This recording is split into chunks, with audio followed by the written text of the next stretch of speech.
my videos. Keep watching the video till the end.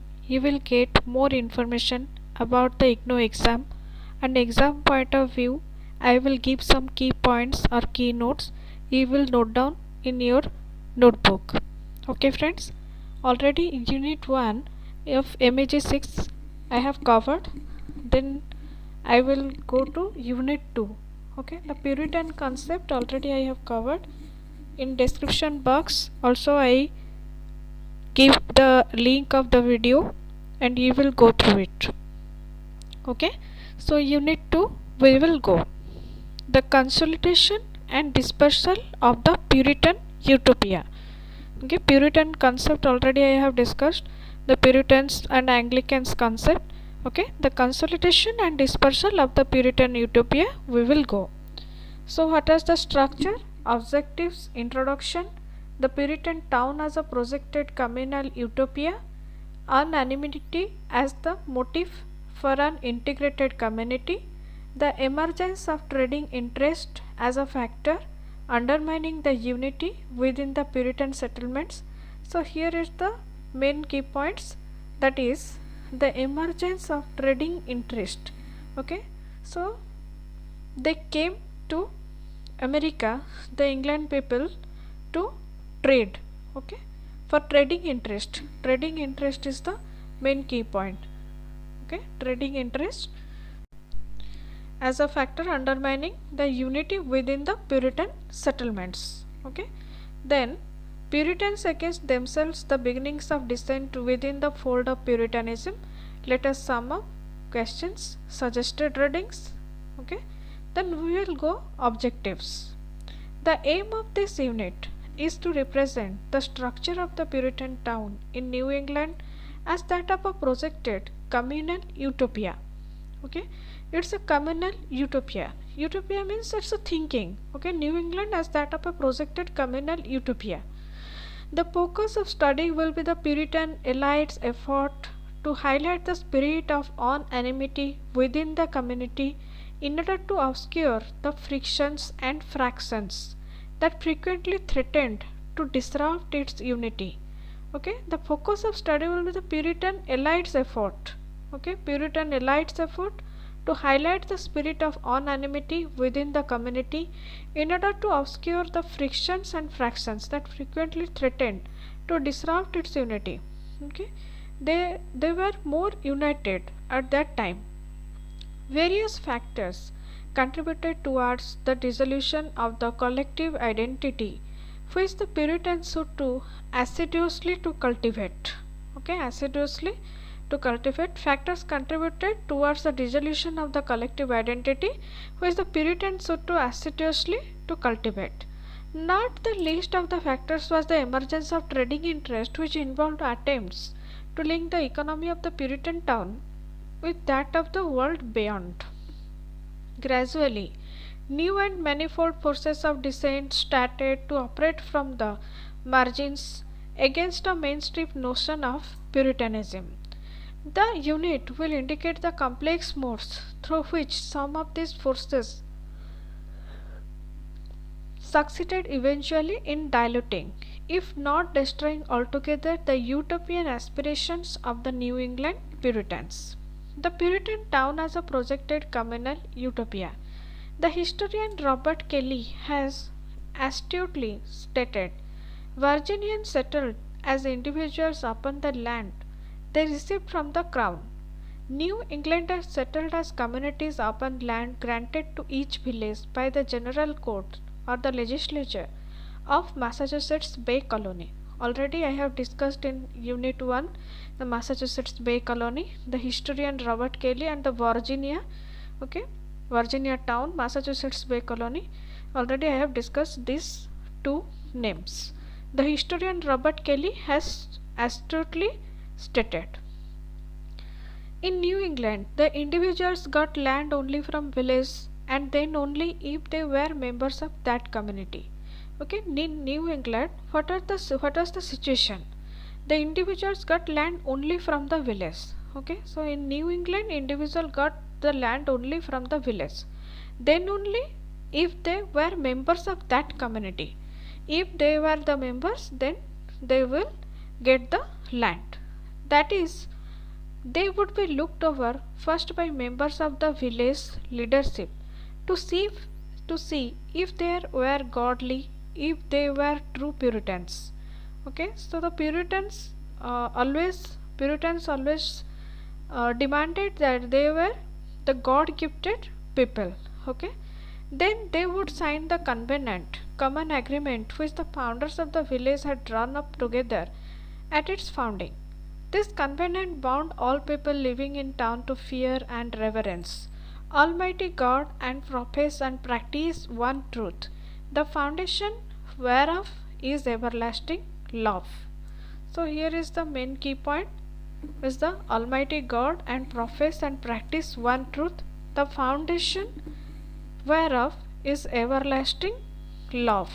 Okay, the foundation whereof is everlasting love and community. The New England individuals got only from land only from the village and were members of the community. Okay, then we will go.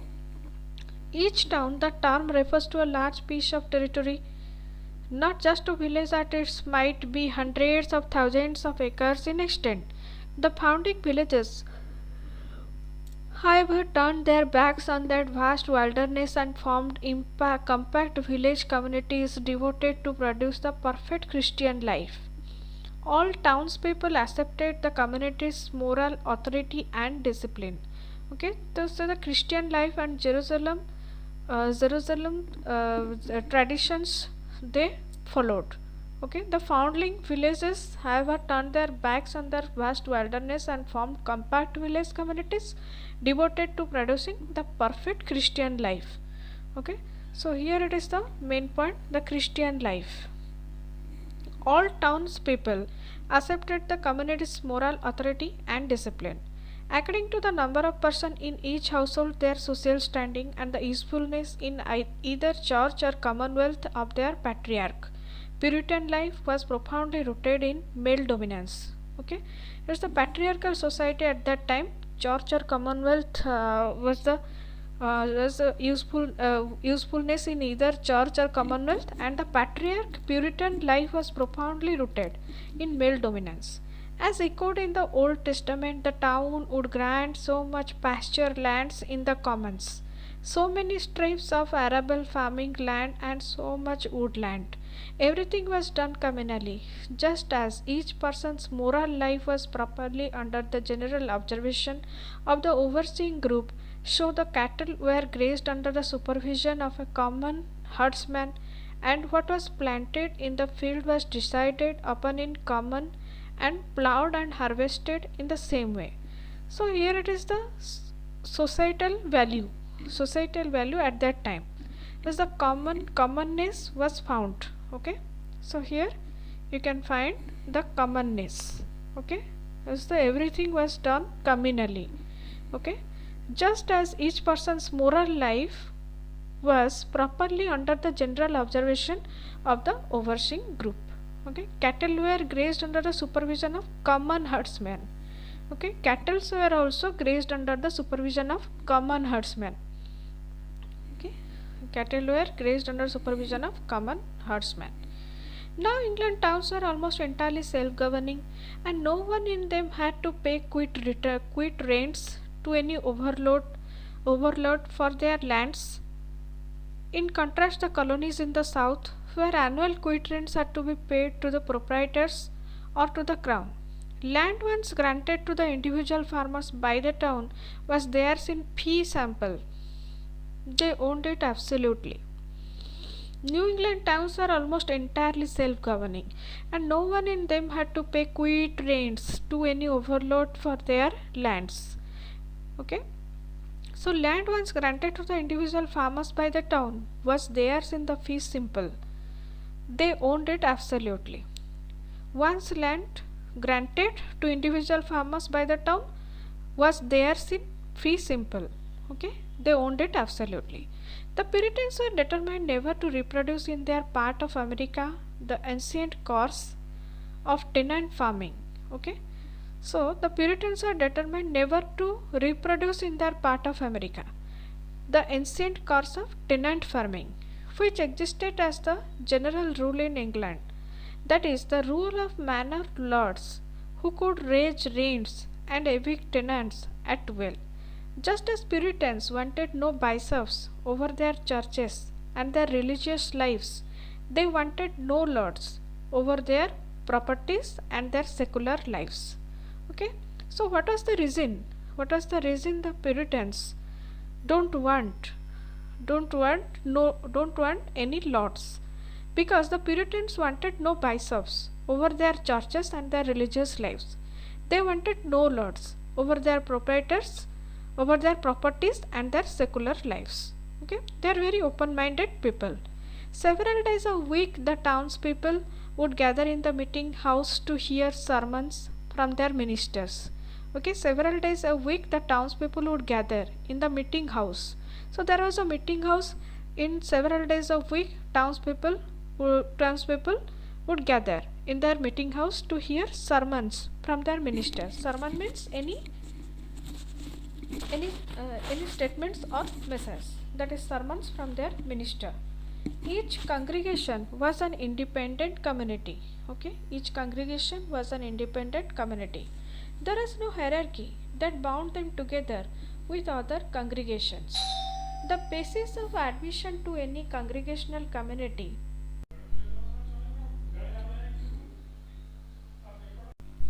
So the foundling villages, however, turned their backs on their vast wilderness and formed compact village communities devoted to producing the perfect Christian life. All townspeople accepted the community's moral authority and discipline. Then, so according to the number of persons in each household, their social standing and the usefulness in other church or commonwealth of the patriarch, Puritan life was profoundly rooted in the male dominance. Already I have discussed. Then, New England towns were almost entirely self-governing, and no one in them had to pay quit rents to any overlord for their lands. Okay, so land once granted to the individual farmers by their town was theirs in fee simple. They owned it absolutely. The Puritans were determined never to reproduce in their part of America the ancient course of tenant farming. Okay, the Puritans were determined never to reproduce in their part of America the ancient course of tenant farming, which existed as the general rule in England. Okay, the Puritans were determined never to reproduce in their part of America the ancient course of tenant farming, which existed as the general rule in England, that is, the rule of manor lords who could raise rents and evict tenants at will. Just as Puritans wanted no bishops over their churches and their religious lives, they wanted no lords over their properties and their secular lives. So already I have discussed. Several days a week the townspeople would gather in the meeting house to hear sermons from the minister. So, okay, it is assumed that henceforth this individual ultimately answered only to God. Okay, so God's faith was the main theme in that era. Okay, each congregation was an independent community. There was no hierarchy that bound them together with other congregations.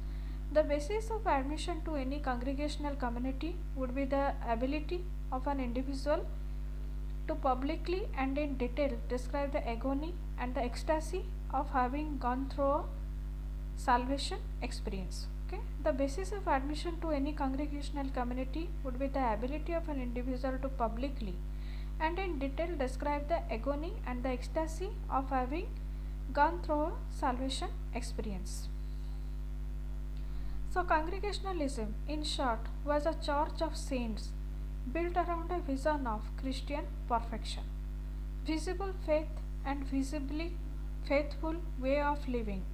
Okay, this, it was said, were clearly the marks of God's grace in the saved person. Then after grave inquiry, the selectmen who would govern the town were elected from the community. It was assumed that henceforth these individuals ultimately answer only to God. Okay, so they are highly spiritual in that time. So anonymity as the motive for an integrated community. The Puritan village, wherever located, was defined by an enthusiasm for unity, order, and peace. New England was not founded, as is a popular misconception, as a democracy in the modern sense. Okay, so New England was not founded as in popular misconception as a democracy in the modern sense. People were supposed to talk together and argue things out in the town meeting house. Okay, people were supposed to talk together and argue things out in the town meeting house. So they can argue and they can talk together, but outside the town meeting house. But when decisions were made, all were to assent unanimously. Okay, but when decisions were made, all were to assent unanimously.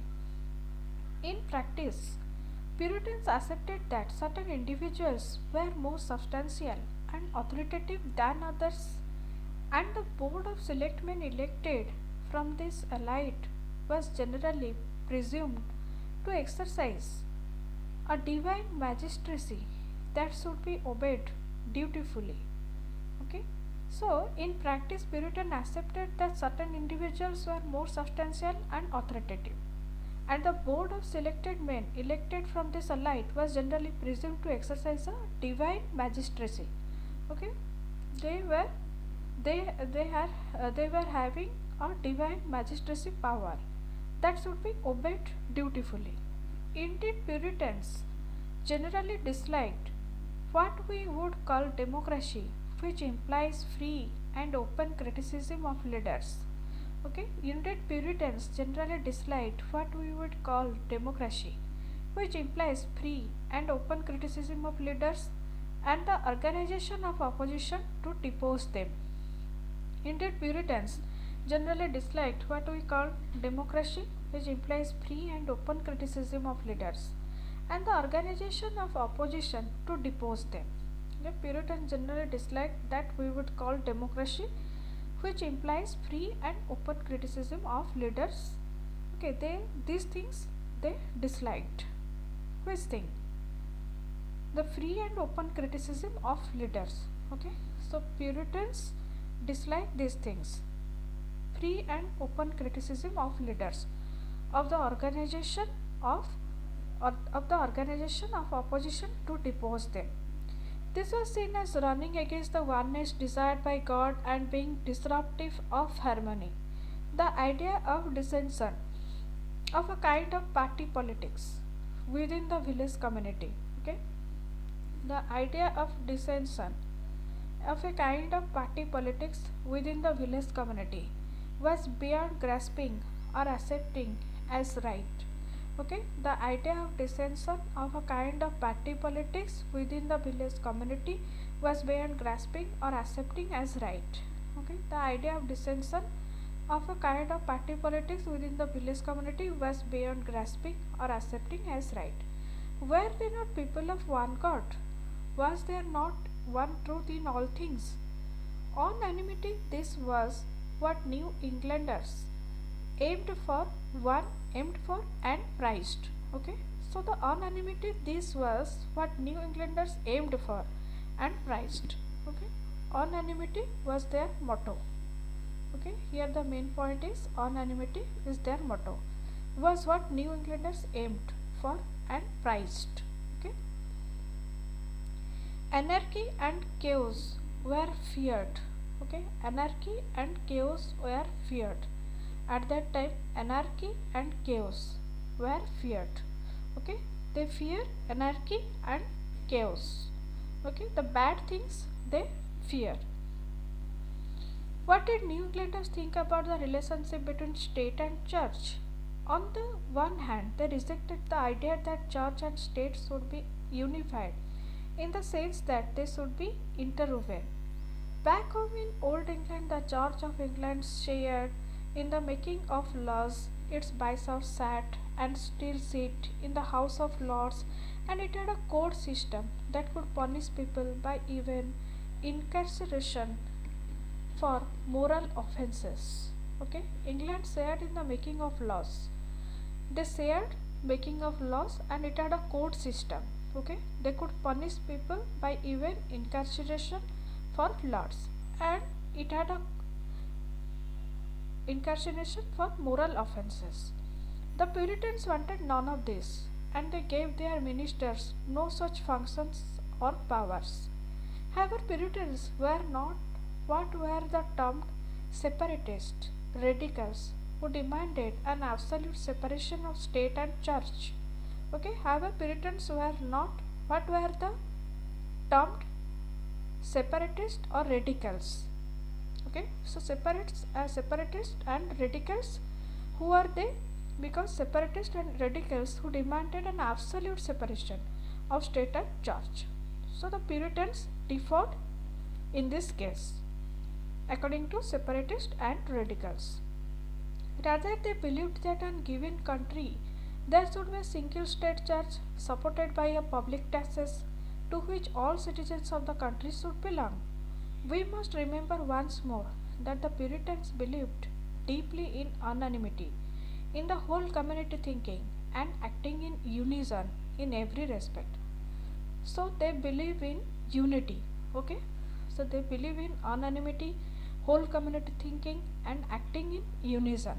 So here it is the main key point. Okay, Puritans believed deeply in unanimity, in the community, whole community thinking and acting in unison in every respect.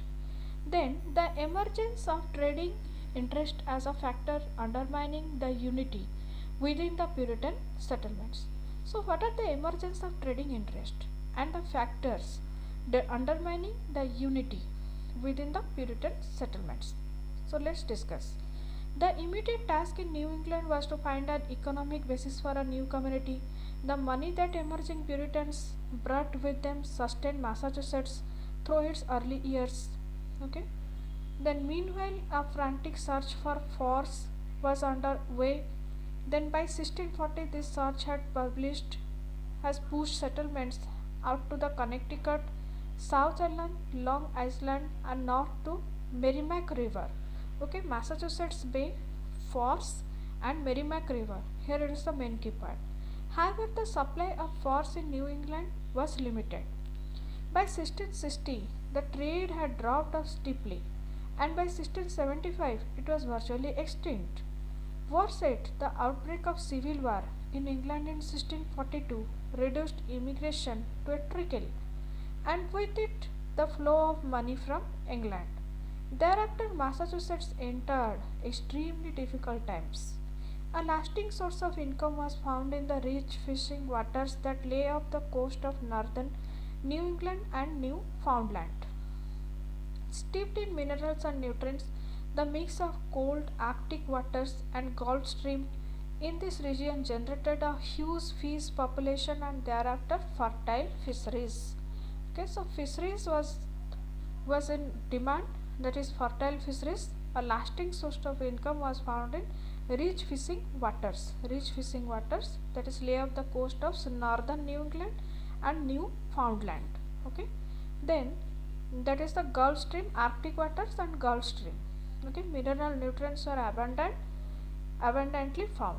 So these waters had provided fish to French and Portuguese traders for generation.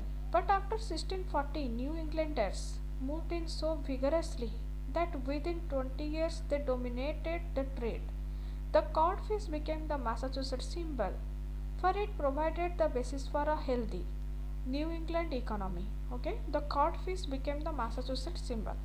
So here it is the main point. The codfish became the Massachusetts symbol, for it provided the basis for healthy New England economy.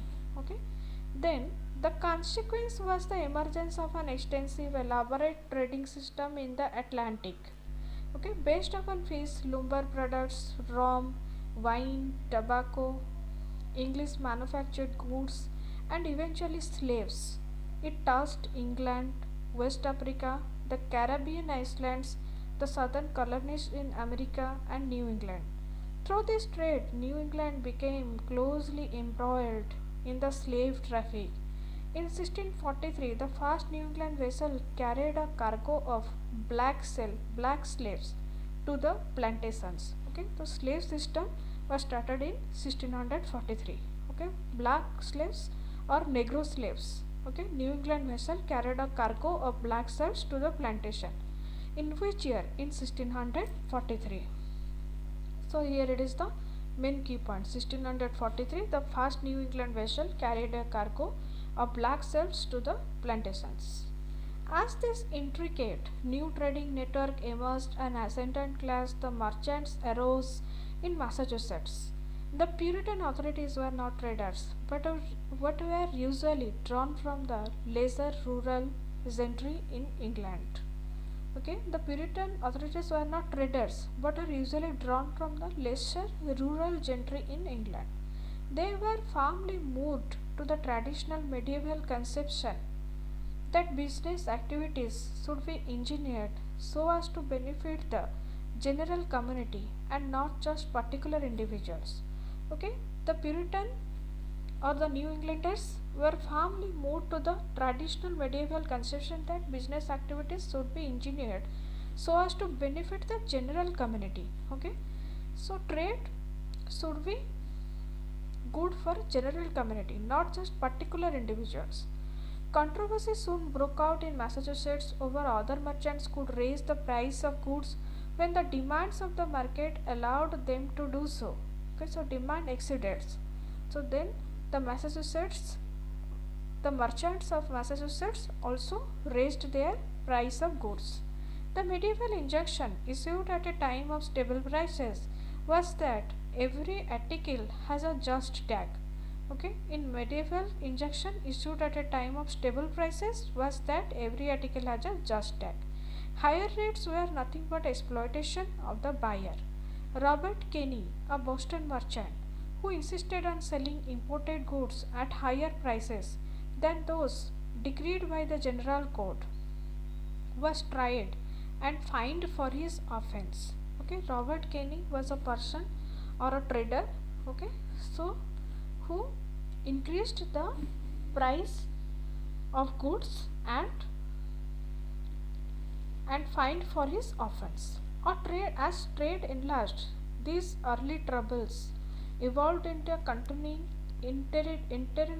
internecine conflict.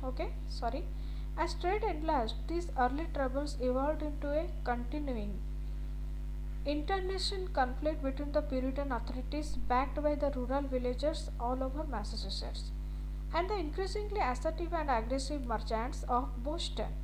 The merchants had emigrated directly from the crowded business districts of London. They knew each other intimately, intermarried extensively, and shared the business values of an increasingly individualistic age. They soon became men of importance in New England, for they exported iron goods, cloth, and other vitally necessary manufactured goods of England. They soon became men of importance in New England, for they exported iron goods, cloth, and other vitally necessary manufactured goods of England. Suave and articulate, tending to be always on the side of social mobility and religious tolerance, they introduced into New England life and influenced Puritans regarded with alarm. So suave and articulate, tending to be always on the side of social mobility and religious tolerance, they introduced into New England life and influenced Puritans regarded with alarm. Many of them wear foppish London dresses, which to Puritan eyes were scandalously sinful. They soon became men of importance in New England, for they exported iron goods, cloth, and other vitally necessary manufactured goods of England. Suave and articulate, tending to be always on the side of social mobility and religious tolerance, they introduced into New England life and influenced Puritans regarded with alarm. Many of them wore foppish London dresses, which to Puritan eyes was scandalously sinful.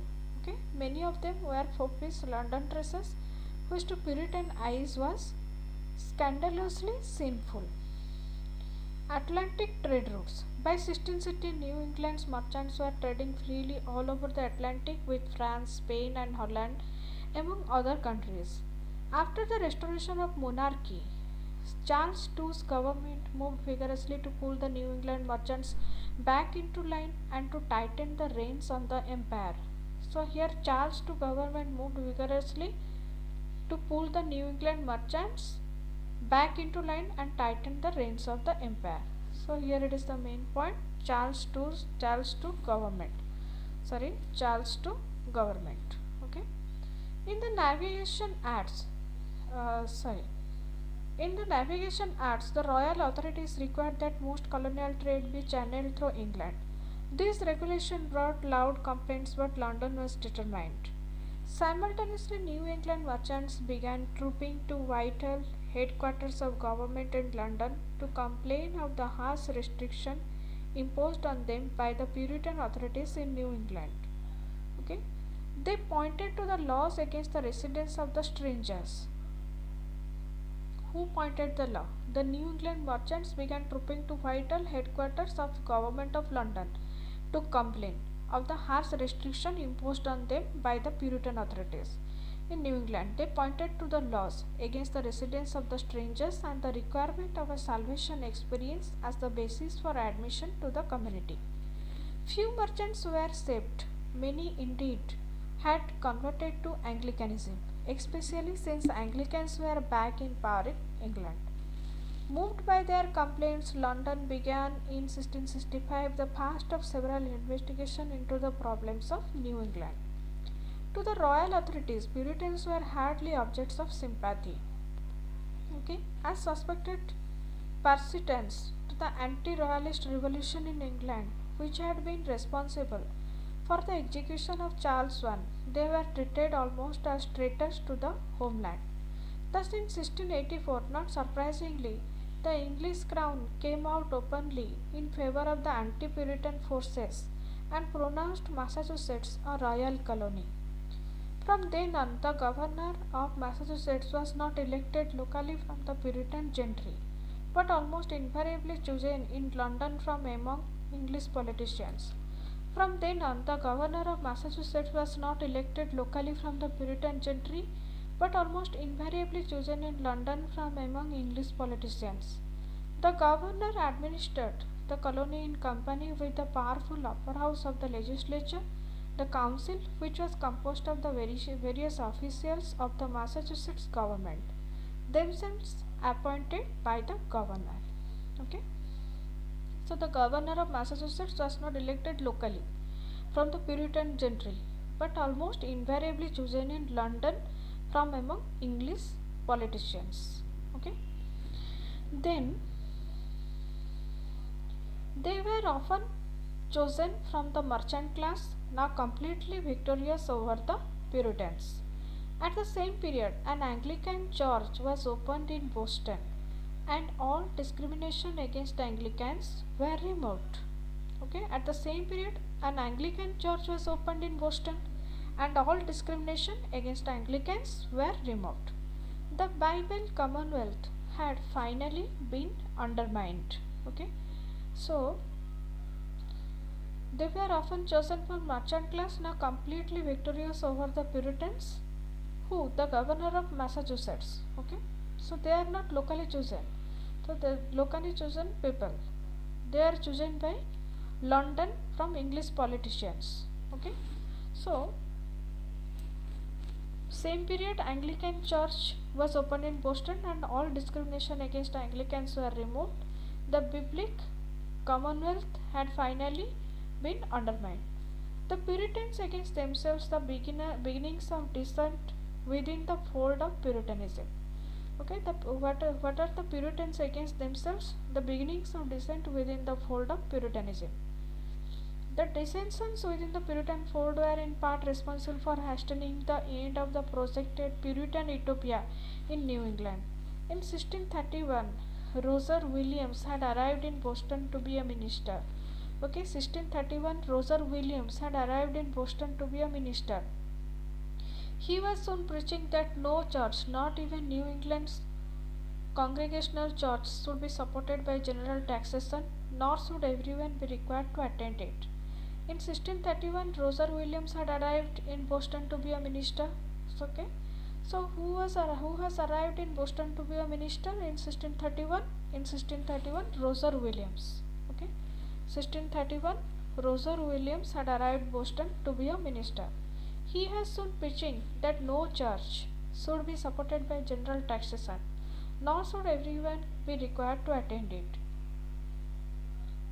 Inevitably, he had to leave, and in 1636 he founded his own colony, Rhode Island. Okay, here he created a unique community in which there was complete freedom of conscience and genuine democracy of institution. Okay, in Rhode Island, Roger Williams. Okay, in Rhode Island, Roger Williams created a unique community in which there was complete freedom of conscience and genuine democracy of institution. Okay, Williams believed that only people's action and not their thoughts should be supervised by government, and then only if they led to harm of others. If they wish to gather together and form churches, this should be totally self-supporting and not connected to the state. That is, the gathered worshippers should be Baptist. And Baptist Protestantism in America has its origins in Roger Williams, Rhode Island. Okay, so that should be totally self-supporting and not connected to the state. That is, the gathered worshippers should be Baptist.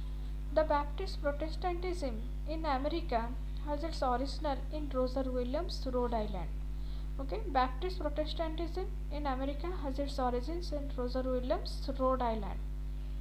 So, Baptist Protestantism in America has its origin in Roger Williams, Rhode Island. Gradually, Rhode Island attracted discontented religious individuals from all over New England.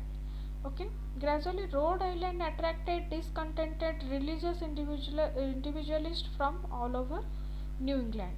Puritans, regarded with its distaste for Rhode Island, seem to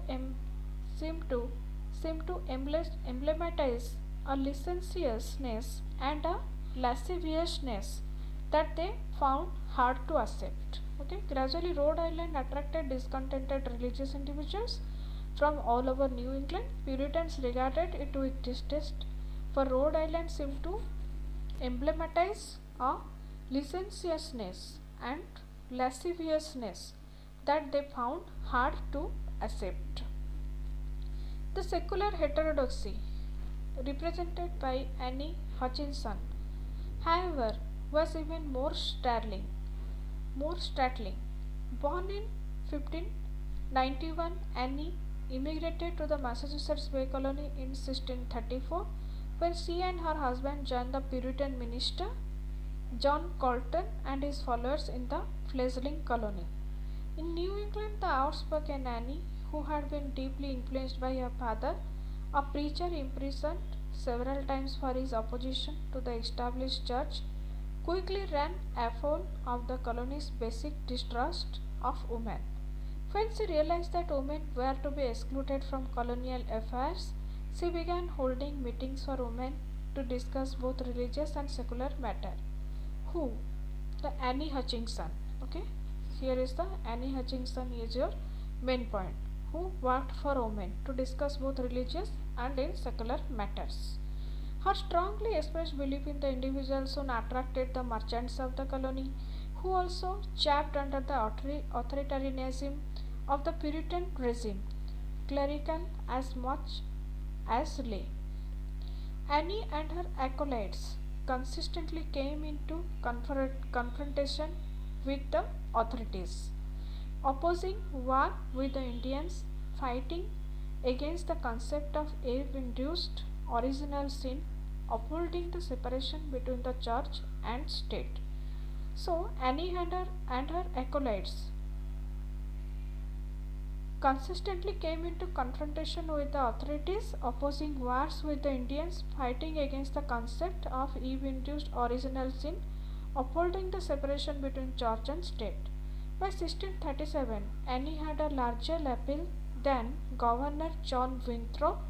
Okay, already in Unit 1, I have discussed 1637. Annie had a large appeal than Governor John Winthrop, brought to trial for her dissenting views. Okay, she found a forum to address the entire colony, England, and posterity. During the trial, she was labeled a witch, a Jezebel, and compared to the lustful Eve. Okay, during the trial, she was labeled a which is Jezebel, and compared to the lustful Eve. Convicted, she was banished from the colony and finally ironically murdered in exile by Indians. Convicted, she was banished from the colony and finally ironically murdered in exile by Indians.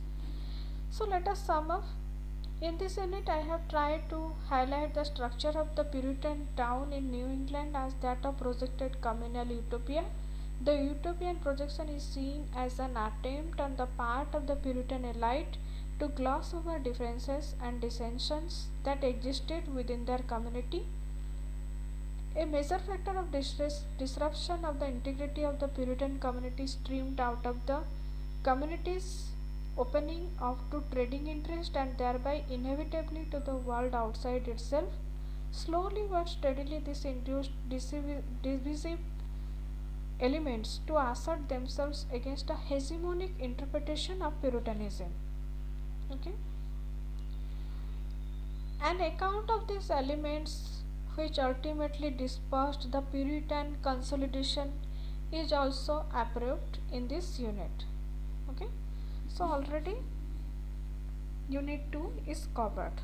So here is the questions. Describe the structure of the Puritan town in New England as that of a projected communal utopia. How did the emergence of trading interest undermine the unity within the Puritan settlements?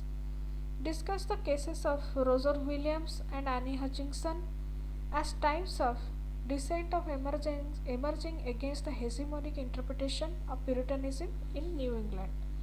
Okay, then the suggested readings. Okay, so already I have covered unit 2. Please keep watching, like, share and subscribe. Press the bell icon to get the earliest notification of study with master notes. So here are the suggested readings, same as for unit 1. So already these things I have covered. Thank you viewers. Thank you for your like, subscribe and sharing my videos. Keep watching the video till last end. Thank you viewers.